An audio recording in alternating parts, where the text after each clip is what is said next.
Bonjour, je vais vous parler rapidement de l'huile Cobra, ce produit, et vous dire pourquoi je trouve que c'est un produit génial et qui mérite d'être mis en avant dans les magasins et expliqué aux artistes. Tout simplement, là j'applique dans un premier temps le produit, donc ça c'est l'huile Cobra. J'applique ensuite une huile Rembrandt, donc une huile plus on va dire classique, hein. C'est pas forcément les mêmes couleurs, c'est pas gênant. Vous allez comprendre pourquoi. Et là, une acrylique. Alors ici, Van Gogh, mais ça peut être une autre acrylique. Donc là, il y a l'histoire de la texture. Quand on voit le produit, une peinture à l'huile forcément est grasse. Donc elle a ce côté pâteux, un peu collant, mais très onctueux. D'accord. Donc là, on le voit ici avec Cobra. Et là, on voit une huile classique, d'accord, la Rembrandt. En test à l'aveugle, si je mets ces deux produits-là et qu'on ne sait pas lequel est à l'eau, lequel est à l'huile, je ne peux pas faire la différence, visuellement et sous l'outil. Et là, une acrylique. L'acrylique, forcément, quand elle est sous l'outil, on voit de suite la différence. Il y a un côté plus mou, en fait, plus liquide. Même si c'est pâteux, ça reste plus liquide. Donc ça, c'est l'aspect visuel. Quand j'applique le produit, si je prends une acrylique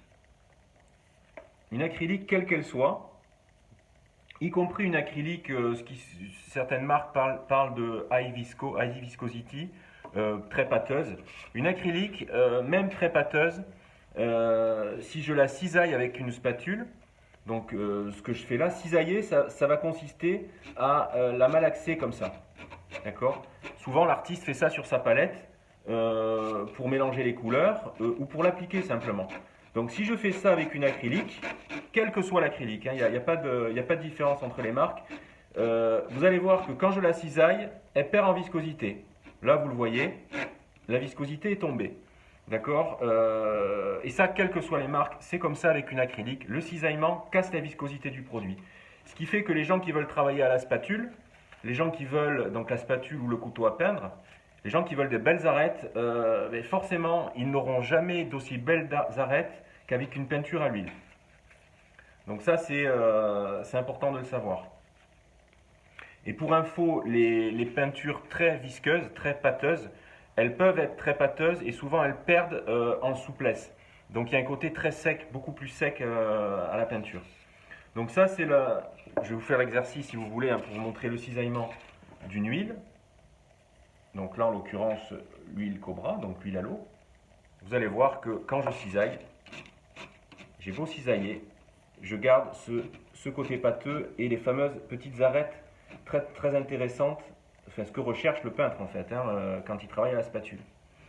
Et si je travaille avec la brosse, c'est pareil. Cette trace de l'outil, si je cisaille, je le conserve à l'huile, je vais finir par un peu le perdre à l'acrylique. Donc ça, c'est le premier truc. Ensuite, pourquoi l'huile à l'eau est superbe, est géniale et qu'elle a vraiment tout son intérêt dans les magasins auprès des artistes, c'est que visuellement, on l'a dit, il n'y a pas de différence avec une huile classique. Donc ça reste, vous voyez ce côté très pâteux, ça reste une huile. Donc elle va avoir tous les avantages d'une huile classique et on va gommer les inconvénients. Les inconvénients principalement d'une huile classique, quelle qu'elle soit là encore, c'est ce côté déjà solvant. Le solvant par rapport au côté allergène, par rapport aux odeurs. Donc allergène, ça peut être par rapport à la peau, par rapport aux maux de tête.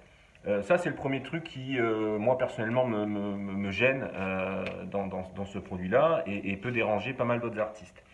Ensuite, ce qui est difficile et difficile d'accès quand on peint à l'huile, et notamment quand on débute, c'est toute l'utilisation des auxiliaires. Tous les artistes qui débutent vont vous demander c'est quoi la recette du médium à peindre incolore, pourquoi le médium à peindre incolore plutôt que l'huile de liette, l'huile de tournesol, etc. Quelle proportion je mets. L'histoire du gras sur maigre, quelle proportion d'essence de térébenthine et pourquoi essence de térébenthine et pas essence de pétrole, etc. Ça rend l'accessibilité de l'huile classique difficile. Le gros avantage de l'huile à l'eau, c'est que vous avez une gamme très courte d'auxiliaires, médium pour glacis, donc ce sont ces produits-là, hein, médium pour glacis, médium à empâter et médium à séchage rapide, qui permet du coup de pouvoir travailler plus rapidement. Le séchage de l'huile à l'eau Cobra est un chouïa, un tout petit peu plus rapide qu'une huile classique. Et il peut, après là bien sûr ça dépend de l'épaisseur, hein, du produit appliqué. Et il peut être accéléré, on gagne quasiment on accélère 2 fois plus le temps de séchage quand on met le médium à séchage rapide. Et le gros avantage, c'est que vous ne pourrez pas faire d'erreur en fait. L'histoire du gras sur maigre, souvent on a des petites craquelures, des petites peaux d'orange qui peuvent arriver parce que j'ai pas respecté telle ou telle étape. Là, pour l'avoir utilisé depuis plusieurs mois, j'ai pas eu un seul souci technique lié à ça. Le truc qui est super aussi, c'est que quand on va travailler avec beaucoup de jus avec une huile classique type essence de térébenthine, je vais avoir des micro-craquelures en fait. Avec une huile à l'eau, si je mets beaucoup, alors là volontairement j'ai un pinceau très mou, hein, je mets vraiment que de l'eau ici.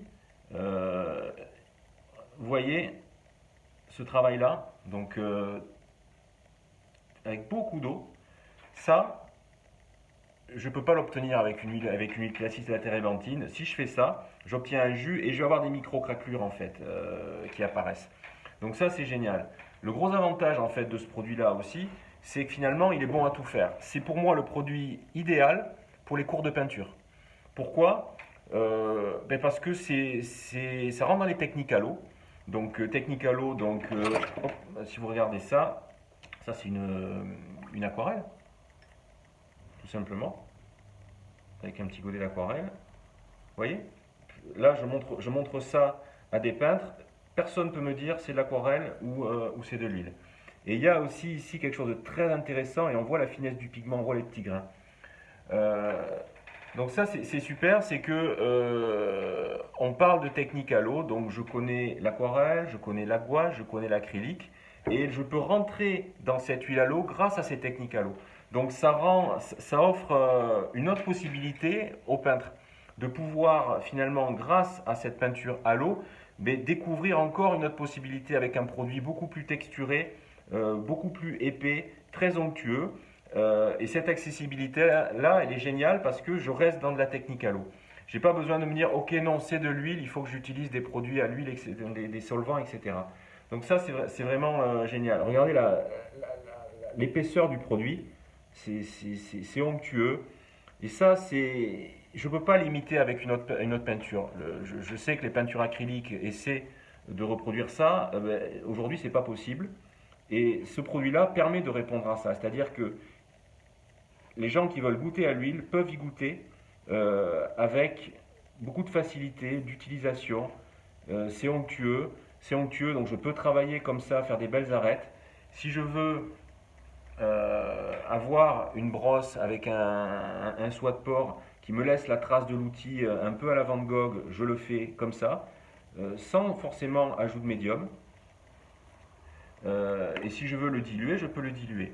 Moi, ce que je fais personnellement, systématiquement, c'est que je mouille toujours la touffe de l'outil, comme ça, dans un peu de... Ça, c'est du médium à séchage rapide.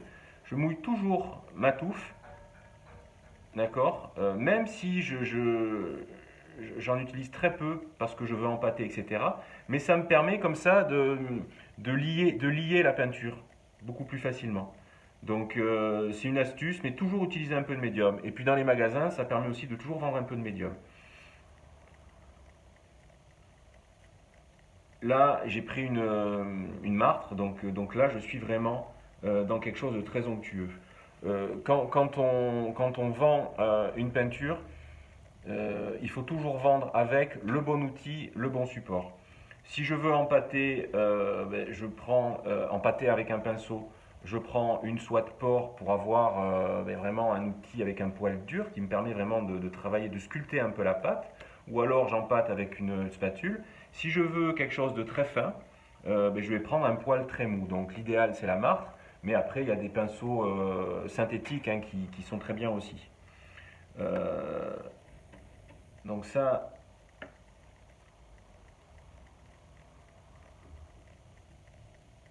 vous voyez un bel aplat en fine couche qui est parfait. Et si je veux, mélanger, montrer un exemple de dégradé, hein, tout simplement. Hop, j'ajoute comme ça mon blanc petit à petit en fait. Hein. Donc là, je fais un joli petit dégradé.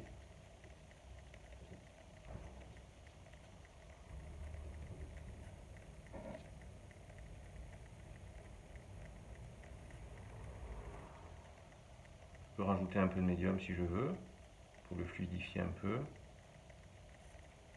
Et voilà. Et après, je lis mes couleurs comme ça, tranquillement, pour pouvoir faire quelque chose de dégradé. Je peux faire quelque chose de parfait si je veux, avec une brosse un peu plus large, voire un pinceau éventail. Et ce qui est génial, c'est que si je veux aquareller, je peux le faire en fait. On a quelque chose de vraiment très facile d'utilisation, qui a un potentiel immense en fait. Je peux tout faire avec cette peinture-là. Et je ne peux pas avoir, comme je disais tout à l'heure, de soucis techniques que je pourrais rencontrer avec une huile parce que je ne maîtrise pas assez les process, enfin les étapes. Et on sait qu'il y a quand même beaucoup de consommateurs qui vont prendre pour eux le souci technique. Ils vont se dire, ah ben je ne sais pas peindre, j'ai mal utilisé le truc, etc. Donc bien recommander la peinture avec le bon outil. Est-ce que je peins en fine couche? Est-ce que je veux empâter? Et les bons médiums. Si la personne est pressée, le médium à séchage rapide permet quand même rapidement de travailler en, en deuxième passage. Donc ça, c'est très important. Voilà en gros pour ce produit-là. Donc l'accessibilité, le fait qu'on reste dans une technique à l'eau, donc pour tous les gens qui connaissent la peinture à l'eau, et notamment les consommateurs d'acrylique, ça offre un potentiel supplémentaire de pouvoir les emmener vers cette huile à l'eau. Et pour les gens qui peignent à l'huile, qui sont des fans de la peinture à l'huile, et qui connaissent que l'huile, la première porte d'entrée, c'est pour moi le côté moins, pas agressif du tout, par rapport au solvant. Pas d'odeur. Alors il y a l'odeur quand on sent cette huile à l'eau, il y a l'odeur de l'huile, il y a ce côté gras. Par contre, vous n'aurez pas tous les désagréments des solvants, les maux de tête ou les problèmes sur les mains. Je rencontre de plus en plus d'artistes qui mettent des gants en latex pour se protéger. C'est dommage. Voilà, et après, les peintres qui sont vraiment fans de l'huile classique, certains resteront là-dedans parce que ils sont accrochés à ces produits-là. Et les curieux, hein, ça vaut le coup quand même d'en parler, les curieux pourront essayer.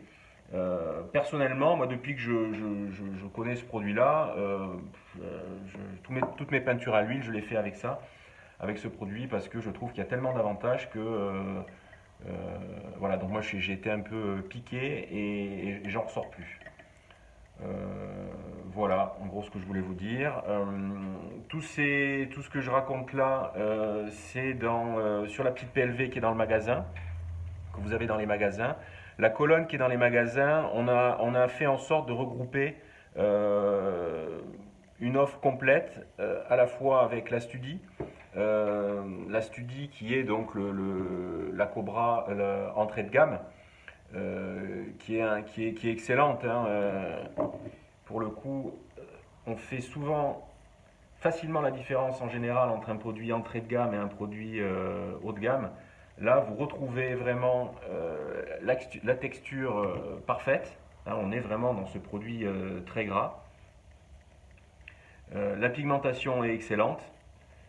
L'utilisation est la même, hein, donc moi, là encore, hein, en test à l'aveugle, si on fait un test à l'aveugle entre les deux, certains verront pas la différence. On voit la différence quand on veut pousser techniquement le produit sur des mélanges, etc. Et certains pigments qui sont des pigments imités sur la Studi, simplement pour des histoires de coût.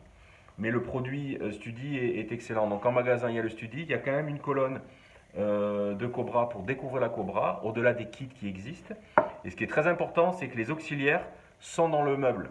Il y a beaucoup de consommateurs qui vont acheter le médium Cobra pour le mélanger avec une peinture à l'huile classique et inversement. Des gens qui achètent ce produit Cobra à l'eau et qui vont acheter un médium pour huile. Donc l'idée c'était de les regrouper ensemble pour pas qu'il y ait moins d'erreurs possibles. Et on a mis du coup ces produits-là et des vernis aussi. Vernis à retoucher qui est incontournable quand on peint à l'huile, vernis satiné, vernis brillant. Donc tout ça c'est dans le meuble. La PLV qui est en haut de la boutique reprend de façon résumée et synthétique tous ces éléments-là. Voilà, bah écoutez, je vous laisse. Moi je vais continuer à peindre avec le produit hors caméra. À bientôt, au revoir.